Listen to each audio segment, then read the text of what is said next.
country. You don't like our flag. What makes you think that we give a damn about that? There's a million pissed off rednecks just like me. And we're all sick and tired of this bullshit on TV. Happy Hour is a Tell It As It Is series. You may hear some profanity, things you might find offensive, but that's how I am. I have no filter and no problem telling my point of view. I don't discriminate. I'm simply an asshole to everybody. Hello, everybody. Hope you all had a good week, and I hope you've all enjoyed our last episode. I've got to tell you, though, this has been a really awesome ride so far, and now I found out that we have been downloaded in India. So we are really starting to spread the podcast out, which is really, really great, and I want to thank everybody for listening to the show. Welcome to episode 8, and this is going to be some interesting topics this week. I really kind of researched as much as I could to find some really, really interesting stuff. Not necessarily, all political or, just stuff that's going on in Arizona, but stuff that's going on all over the place. So today we've got a few different topics that we're going to be bringing into the show. We've got a Kentucky sheriff. He suspends all law enforcement. That's kind of interesting. And then there's a story that I just can't stop laughing about a lottery winner that claims his prize while wearing a mask from the movie Scream. And then we've got a Tinder for livestock coming out. What's that about? Tinder for livestock. That just sounds a little creepy to me. Then we're going to talk about another idiotic challenge that has been popping up all over the internet that I've been reading about, called the 48-hour challenge.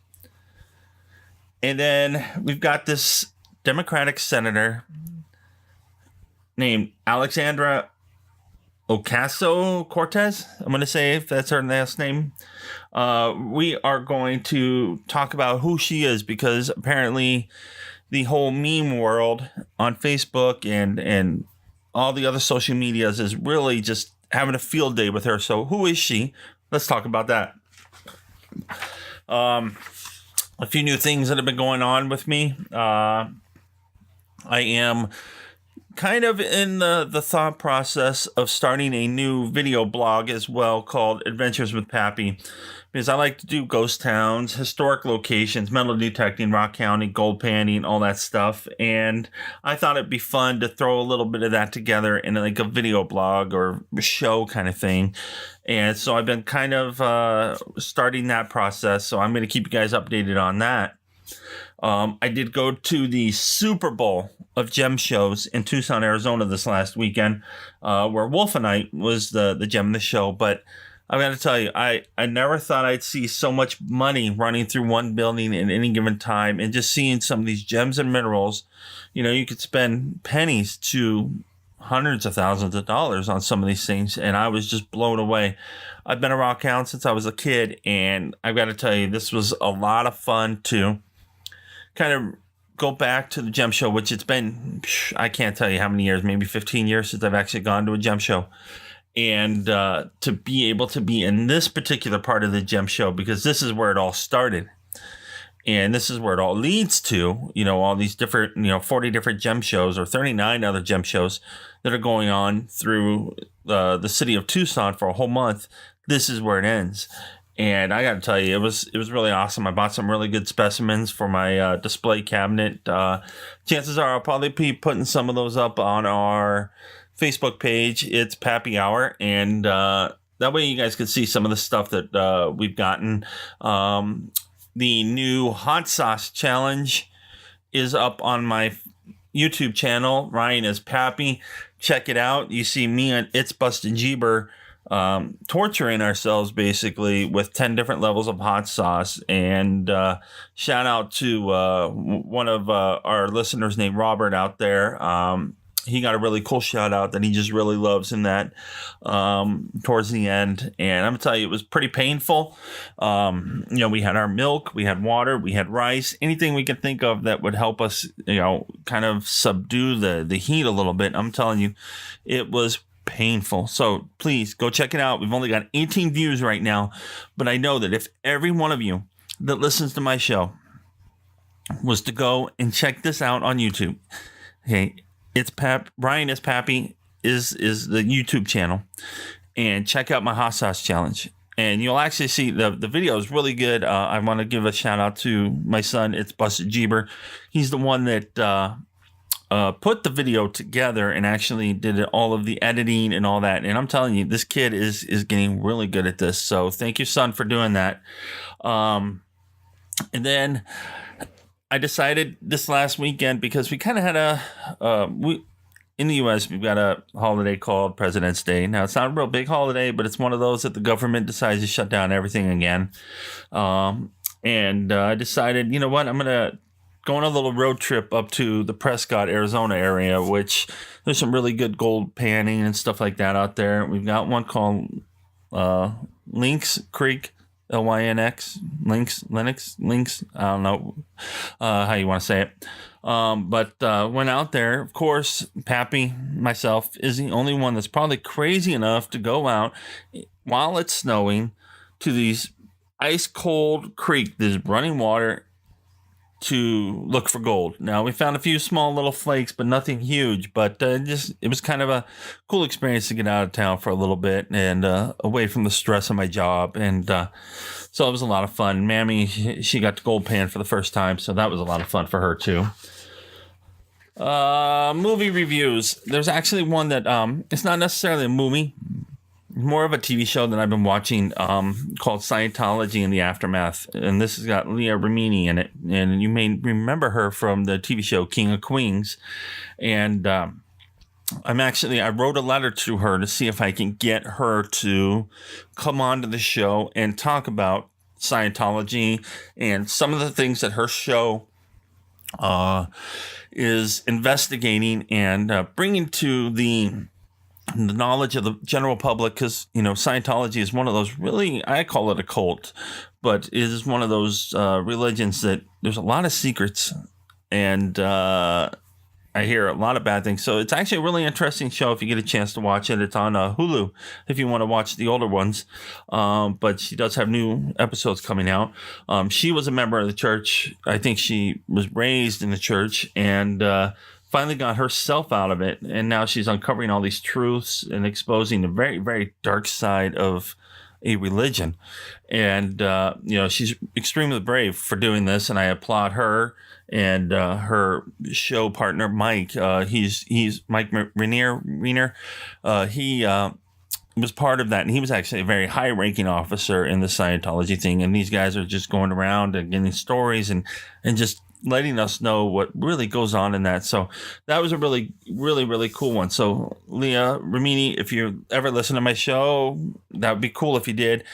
Let's interview. Let's see if we can make a whole show about this topic. And for those of you listening, if I do get a response for her or from her, I will make sure you guys are aware so that when that show is going to take place. And that's going to be a whole different show from our normal show, because I want to spend that whole hour, if I can, just talking about Scientology. Music, I like to every now and then do a little shout out on some the older music that I like to listen to. And of course, this time I'm going old school, 80s. Now, a lot of people don't think it's old school, but when you hear it on the radio on the old school channel, it's old school. So this is an old band that it's called Boy Meets Girl. Shannon Rubicam is the female singer in this group, and she's actually a friend of mine on Facebook, which is really cool. And I've talked to her a few times, and she's written a lot of songs for Whitney Houston. For instance, How Will I Know? I Want to Dance with Somebody. But my favorite song that they sing together is Waiting for a Star to Fall. So that's a really cool song if you ever get a chance to listen to it. Her and her I don't know what you call it, bandmate or whatever. They were married at one point, but now they're divorced. They also wrote songs for Bette Midler, Denise Williams, Smokey Robinson, Sheena Easton, and many, many more. But they had some success with some of their own stuff. So if you ever get a chance to, Boy Meets Girl, Waiting for a Star to Fall. And Shannon, if you ever listen to the show yourself, hey, it'd be great to talk to you on the show one day. Now moving on to the topics that we're going to cover. So in Kentucky, we've got a sheriff, okay? And he sends out a mass message to everybody in his county. He says, lock your doors, load your gun. Okay. Martin County Sheriff John Kirk, he told the residents this because now Martin County is actually in, I want to say, eastern Kentucky. But he says his department is still owed a $75,000 payment that was due in January, and he's been having a hard time getting his payments from the county and from the state and from the resources that he gets his funds from. And he's got all these new obligations that his department has been added. So almost $100,000 in new time and money spent that he needs to allocate through the year. And this poor guy, I'm telling you, I can't blame him. There's no money to pay his officers. So, now he's been the sheriff there for 4 years. And right now he's only operating himself and one other deputy, and they're limiting themselves to 20 hours of paid work. Now he's, basically doing a lot of this for free right now because obviously there's no money coming in. But this particular area used to receive a lot of money that was getting from the coal-producing counties, and it's dropped about 80% since 2012. So they've taken a big hit out in that area. And law enforcement, which you would think would be a high priority, is one of the biggest hit things out there. So now the residents in that area are needing to rely on Kentucky State Police, but sometimes they only have one patrol officer patrolling multiple counties. So it's pretty much going to be vigilante justice, I guess you could say at this point. People are going to have to protect their houses and their homes and their property the best way they can. And I have a feeling crime rates are going to go through the roof. But I know that I also read on there that the fiscal court, where the money comes from, where they approve funds going which way, has also canceled the health care for county employees and elected officials. So Kentucky's taking a big hit right now, which is kind of sad because that's around the area where I'm from. And to see them having the issues that they're having right now, for me, is pretty sad. I wish John Kirk out there the best. I'm actually going to be writing a letter, see if I could get him to come in and talk about the show or on the show about, his trials and things that he's trying to accomplish and, what his ultimate goal is on getting his department back on track, if it's even possible. So that's a pretty sad one. Now, the one that I'm still laughing about. So we got a lottery winner. He claims his prize while wearing a scream mask. Okay, in Jamaica. Winner decided to conceal his identity when he claimed his $158.4 million in Jamaican dollars, which is only 1.1 million in U.S. currency. He's only identified himself right now as A. Campbell, and he hit the jackpot back in on November 23rd, but he waited 54 days to claim his prize because he said that he was sick because he didn't know how to handle this. It created nightmares for him. And so he decided, because there's a loophole there, they have to show up, but they can conceal their identity. So he puts on the scream mask. And he even put gloves on so he can hide his hands so that you couldn't tell if he was white, black, what color skin he had, which was really interesting. And I guess it's not uncommon in the Caribbeans because they often wear disguises while collecting the prizes to avoid being harassed for money by those family members that you didn't know that you had, or friends that, you don't really so-called friends, but when you win money, they want to be your best buddy. Strangers, and more so for safety for their families, which I can agree with, because I'm pretty sure they become targets at that point. In 2018, there was a Jamaican woman who won 180.9 million Jamaican dollars, and she wore a winking face emoji mask when she claimed her prize. I mean, being in the security industry myself, I could see it as a safety reasons. It's just, you want to make sure that you can protect your family first of all things. And then, of course, you got those family members that say, hey, you're my favorite cousin. Well, that's funny because I haven't talked to you in like 20 years. But I did look into U.S. Lotto, and apparently there's only just a few states, only 8 states, that allow you to remain anonymous in the U.S., and that would be Delaware, Georgia, Kansas, Maryland, North Carolina, or North Dakota, Ohio, South Carolina, and Texas.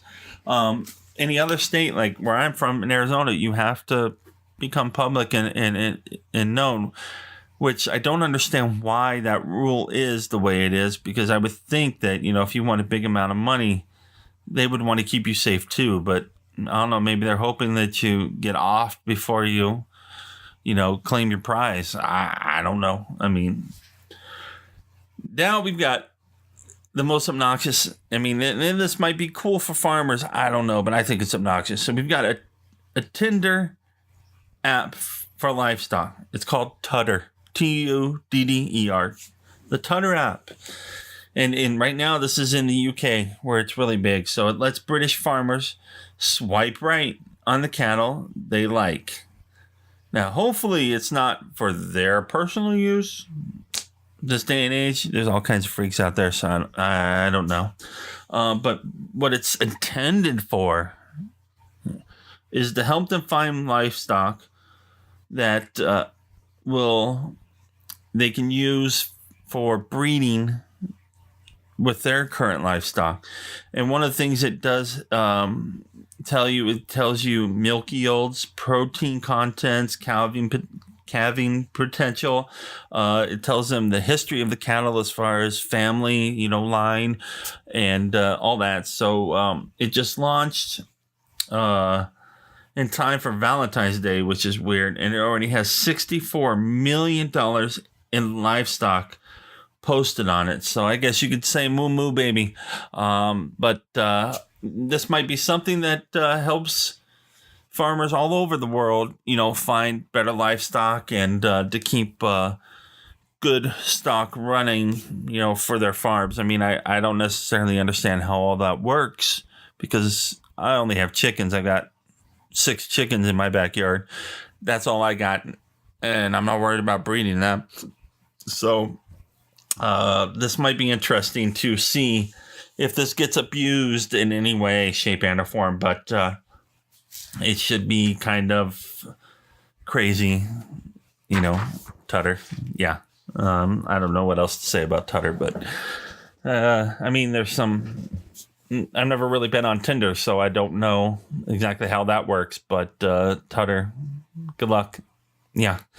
48-hour challenge. This is another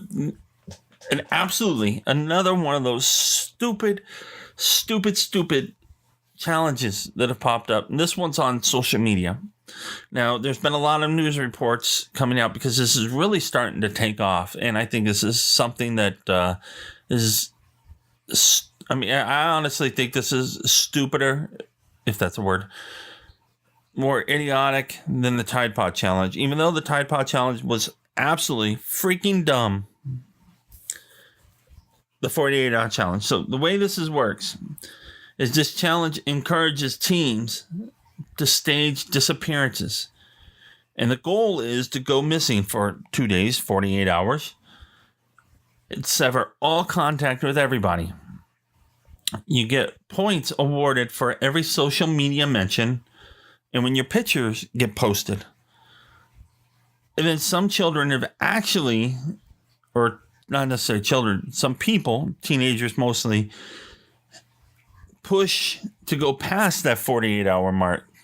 Okay, so not only are they stressing the hell out of the families because they don't know if they're dead or kidnapped, tied to being tortured, raped, whatever the case may be. They don't know what's going on with their family member, teenager, in most instances, is missing. And what I don't get is that person doesn't really care about the stress they're putting on their families, let alone the law enforcement officials. This day and age, there's so much going on in the world that, you've got to investigate every single one of these. So it pulls resources, possibly from actual missing children's or persons, and, looking for somebody that's just screwing around and doing this stupid challenge. Now, what I really like is law enforcement officials are now saying they will start charging people for this. And I think that's a great idea because, first off, 48 hours, you're technically a runaway, but at the same time, you're taking resources from actual things that need to be done to look for your goofy butt because you decided to pull a stupid stunt and run and hide and whatever it is that you're doing to try to gain social media, your name, give your 5 minutes of fame. There's another word out there I'm trying to, kind of like a social media celebrity status. You think that you're getting that, but you're not.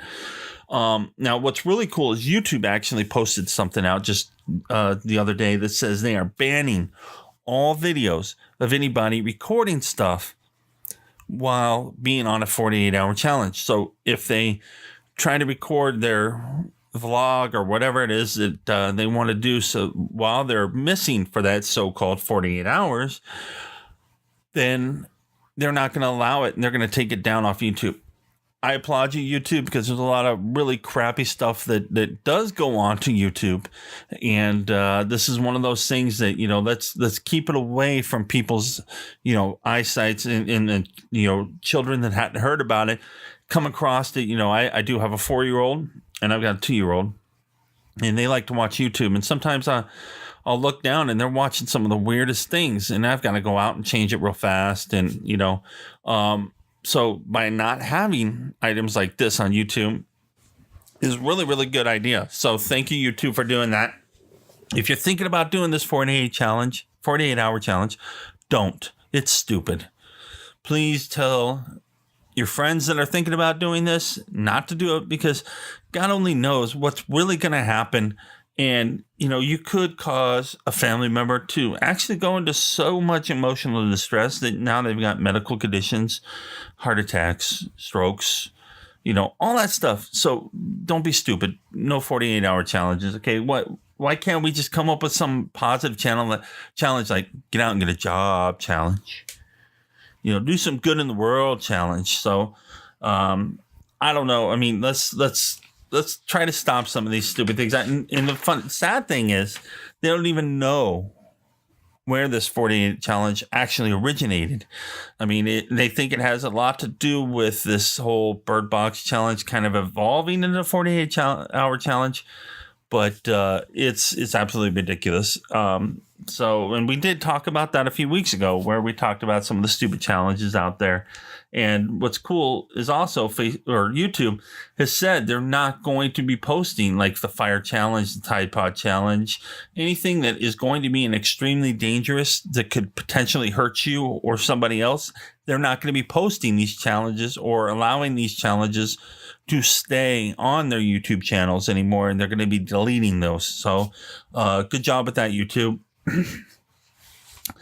Now we've got this really interesting individual popping up in memes all over the place on Facebook and other social media networks. Her name is Alexandria Ocasio-Cortez. They call her AOC, so I'm just going to call her AOC from the rest of this, okay? Because I'm pretty sure I'm screwing up the first of her last name, and I don't want to be rude to her, but at the same time, I'm just going to call you AOC. Anyways, there's been so many memes and jokes about her, but really, honestly, who is she? And a lot of, I've actually had a few people reach out to me on the Ask Pappy and say, do you know who this person is? What's your take on her? And so kind of give you a rundown. She's a freshman Democrat in the House of Representatives for New York. She's also a part of the member of Democratic Socialists of America. Now, before representing New York, she was a bartender and a waitress. And she decided, I think I'm just going to run for the House of Representatives. And the ideal just kind of took off. And she really honestly said she wasn't expecting to go very far with her campaign. But the next thing you know, boom, she's in the spotlight, and you've got all these millennials and liberals that just want to watch the world burn kind of thing, vote her in. And, what's interesting, too, is she's had some political experience in a sense, though, because in 2016, she worked for Bernie Sanders on his 2016 presidential campaign. Now, she does claim that the type of socialism that she wants to see the United States turn to, which, if you know socialism, you know that I don't think it's much different than communism, honestly, really. But socialism is different. It's not as bad as communism, but I just think it's another idiotic thing. But so she claims the type of socialism she wants is not the type found in Venezuela or Cuba. Okay, now I thought Cuba was a communist state, honestly. Apparently it's a socialist state or country. But mostly she would like to see the socialism that's most likely resembling what you see in the UK, Norway, Finland, and Sweden. Now, what's really interesting is some of those actually have gun bans. They have huge gun bans, and crime rates are through the roof. So I can kind of see where she's trying to go with this, and I don't think she's going to get very far. She also wants to abolish ICE, which is our Immigration and Customs Enforcement, because she feels that it is an attack on the people, even though we've always had ICE, but when Bush came in, he kind of changed the path of it a little bit to where it's enforcing immigration versus just the immigration department. And so she wants to abolish that, which at that point, who's going to be overseeing all these illegals and kind of defending our borders in a sense? She wants to enact some severe gun control policies, which some of them are absolutely ridiculous. And I don't even think she understands what gun control is and how it works. And I don't really think she understands how to read the Second Amendment, honestly. I think she thinks when this says the right to bear arms, I think she's thinking of the big old brown bears, black bears, grizzly bears. Honestly, to be honest with you. She also, which this is great, she's already lost her district over 20,000 jobs, okay, since she's been in. And she's only been in there for several months now, which is interesting.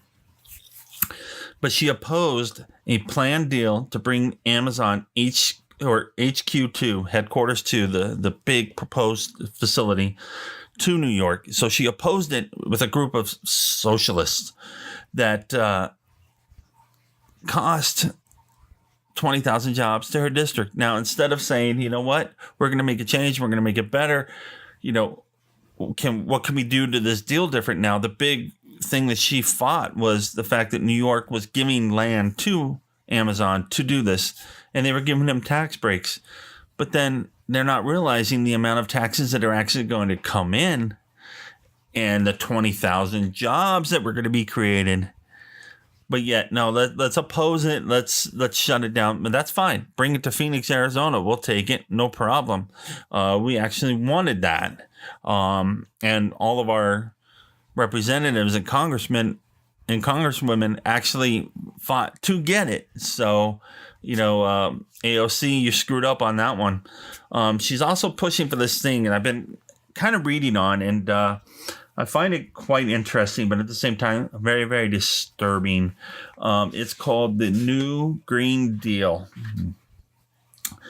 So what she's doing is she wants, and this is absolutely ridiculous. I don't get how she's doing this, but she wants to get rid of every, and I kid you not, this is her words exactly, okay? She wants to get rid of every farting, passing gas, cow in every airplane. She wants to upgrade or replace every building in America to be a green building. She wants to replace every combustible engine and provide economic stability for people unwilling to work. Okay, so this is what I get out of this. Okay, she wants to get rid of cows because of the methane. Well, there goes a whole bunch of food. She wants to get rid of airplanes. Okay, let's just crash the economy and make everybody ride cars and buses and trains again. Or why not? Let's just bring back our, wagons and all that. But then again, she might not like it if the horses fart. I don't know.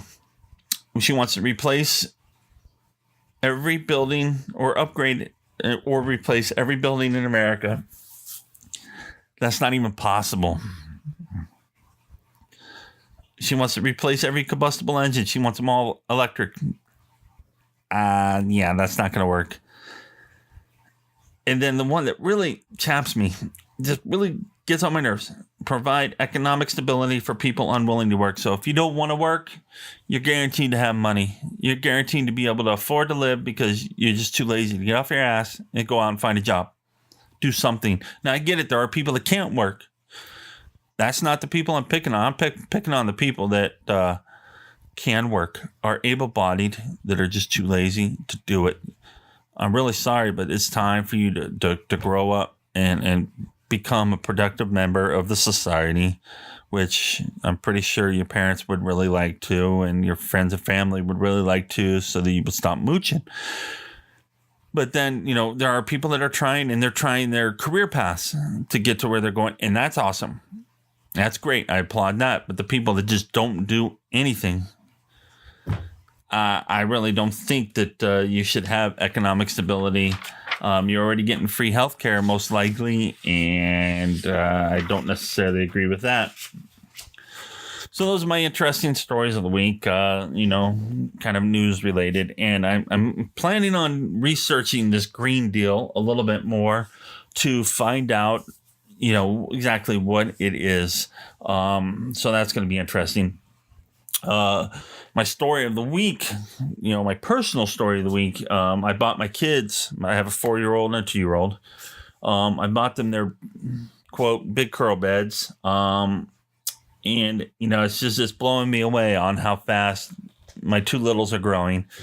But I have never seen 2 little girls so excited about getting a new bed than what I saw my 2. And, they had to jump in there and sleep in there. Now, for those of you that don't know me personally, I have a hearing loss. So, I'm one of those that could sleep through a bomb going off in the backyard, most likely. And so it's a little nerve-wracking for me to take the kids out of my room and put them in another room in the house. So it was trying for me, but it's progress. And girls loved it. It was a lot of fun. I'm already getting annoyed with the political ads that are starting to pop up on TV. Yes, we have a 2020 election coming, but we're already starting to see ads on TV, billboards, starting to get my mailers already, which is ridiculous. I don't even read them anymore because I don't even want to take the time, and I just toss them in my recycle bin. Such a waste of money already. We've got some people that are already raising millions of dollars, and I honestly don't get it. As far as if I ever ran, I will honestly tell you I would do it with zero money. The only money that I would spend is the money to file my paperwork to run, and that would be my own personal money. But, it's just, I don't know. Political ads, they annoy the hell out of me. I had some people reach out to me about my prepping for disaster, my part 1 of my series, and got a lot of good feedback. And the biggest question for me that people were asking me was, what do we do on getting out of our area? How do we get out of our town? When do we leave? How long do we stay in our house before we decide to leave? And, where do we go? And that's actually a really, really important planning that you need to do well in advance before it starts to hit the fan. And that's something that my dad actually taught me. And he talks about it quite often, too, from time to time, just to kind of reiterate what we're going to do, what our plan is. And, so you got to think, okay, now, an area like I live in, I live in the Phoenix metro area in Arizona, and it's very heavily populated. So disasters are going to start striking. Those roads are going to be jam-packed. So I've prepared myself to stay in my home. I've got food here. I've got ammunition. I've got clothes. I've got supplies. And I've got a certain group of people that are going to be a part of my group that come over. And we will wait it out. Now, I'm not going to tell you how long we're going to wait it out, but you need to think about how long you think you should wait before it's time to get out. What kind of, is your electric going to go out? Is your water going to go out? Are you prepared for that? How long can you sustain yourself and your family after that happens? Obviously utilities are going to shut down. You're not going to have TVs. You're not going to have all that stuff. So you need to figure out how long you can wait, because you obviously don't want to be one of those first ones jumping on the road, because that's where everybody else is doing. And when those roads get packed, cars break down, and it just creates utter chaos. But then you also need to go, I need to have an escape route. So what way are you going to get out of town? Are you going to try to take the highways, which are probably going to be cluttered with cars, trash, and burning, trash, vehicles, all that stuff? Or are you going to try to take desert routes? Or are you going to try to take alleys, washes, rivers, hiking trails, mountain routes? You need to have that plan. So actually get yourself a map. Get yourself a really good map of where you are. And then get a map of your trail that you're going to take to where you're going to go. Now you got to think about, where am I going to go? Where am I going to take my family? Now, for me, I have people in different parts of the U.S. that are going to be meeting in the same spot. So we all have the same plan. We all have the same maps. And you need to think about where you can go that you could sustain life. Plant, gardens, food. How about the weather? You obviously don't want to go in tornado countries, earthquake countries. God only knows what kind of resources you're going to have available. And if, disaster strikes there, you're not going to have FEMA and all these other groups coming to the rescue. You need to have places where you can hunt for food, have enough land to live off of, fishing. You got to think about all those. The weather, is it going to be too snowy, too hot? Because obviously you're not going to have air conditioning, most likely, because the electric's going to be out. The routes you need to take, are you going to be able to drive it? Do you need to hike it? If you're going to drive it, are there fuel depots? Is there places to get fuel? Is there places to get food? Is there, areas that you can hunt? So you've got to think about all those things. And I know it seems like, kind of crazy, but I mean, honestly, put that in your head and think, okay, if it was to happen where I needed to get out, what would I do? So that's being part 2 of this thing, kind of bringing that to light. This topic is kind of interesting for some people, because based on the economy and how it's running today, I think we're almost to that point where we could end up having a civil war again in the U.S., or complete economic breakdown, or even there's this conspiracy theory, and I'm actually kind of reading up on it, called the New World Order. And I kind of saw this show last night on TV about the New World Order in the Denver airport and how it's apparently a base for possible New World Order and all this stuff. And I'm actually kind of researching that because I think it's going to be a really cool show. Everything I believe the country is going to break up into like-minded communities. And, for me, I've got children that are part Filipino. And so obviously I probably wouldn't be able to go to an all-white community. I would have to go to a community that accepts other races. And that's fine. I'm cool with that. I don't even need a community to raise my kids and keep my family safe because that's how prepared I am. And my mindset is set on that. So, it might be a good idea to kind of research. There's actually a really cool show that we used to have called Doomsday Preppers. And that show taught a lot of really good things. But then I think it was kind of dumb that the people went on the show because they showed the world what they had. But it gives you ideas, I think, and it helps you think and do what I call active shooter scenarios in my head. What if this happened? How would I react? What if this happened? Where would I go? Take a look at that. Do a little bit of research. Find out where you would want to go. Get everybody on the same plan.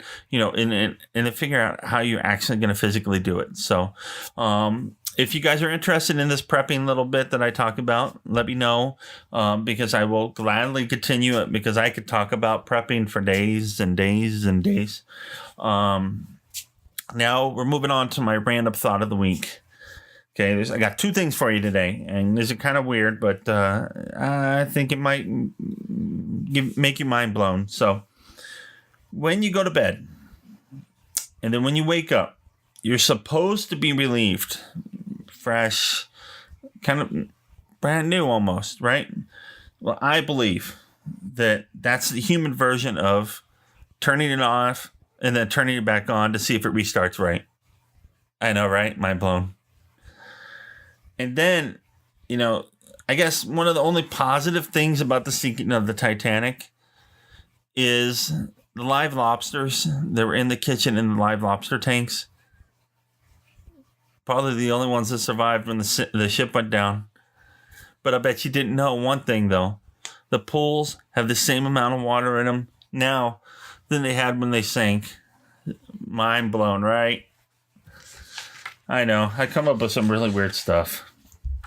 I think about stupid stuff. I really do. All right. So I hope you enjoy my show this week. It's, been an interesting show. And hopefully you spread the word, tell people to listen in, and check out Ryan S. Pappy on YouTube. Check out that Hotshots video, please. And we're going to be having the Death Nut Challenge coming up soon, which I think is really interesting. And it's called the new Death Nut Challenge version 2.0. They're called Carolina Reaper Peanuts. And this basically starts off where my hot sauce challenge ended. But what scares me about these is it's actually peanuts with powder. So that's going to be a lot hotter than I think the sauces were. But this says that they used new pepper blends using the 6 hottest peppers on Earth and then improved the coating process for better flavor. And there's 13 million Scoville capsaicin crystals to the death nut, creating a new level of heat we've never experienced before called stupid hot. Yeah, there's really no warning on this, which is kind of interesting. But it's made by Blazing Foods. And it's busted Jeeber. Oh, actually, there's a warning. Okay, it says, caution, extremely hot. Keep out of reach of children and elderly. Do not consume if you are sensitive to hot, spicy foods.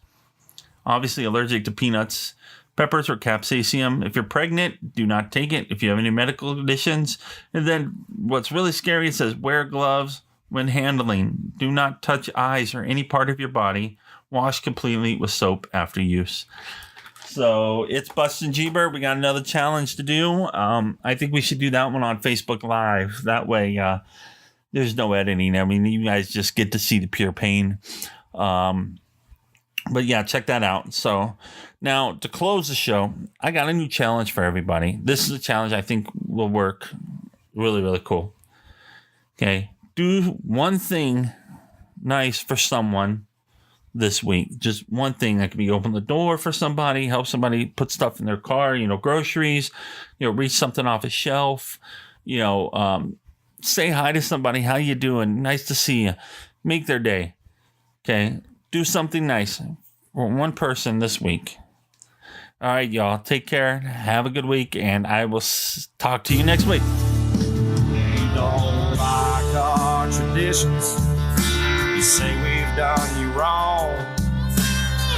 Why don't you pack up your bags and take your ass back home?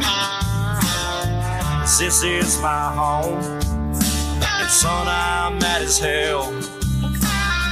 I think whooping your ass is worth a couple nights in jail. There's a million pissed off rednecks just like me, and we're all sick and tired of this bullshit called PC. I guess you didn't know, but you don't mess with gently. If you have a right to burn my flag, and I have a right to kick your ass.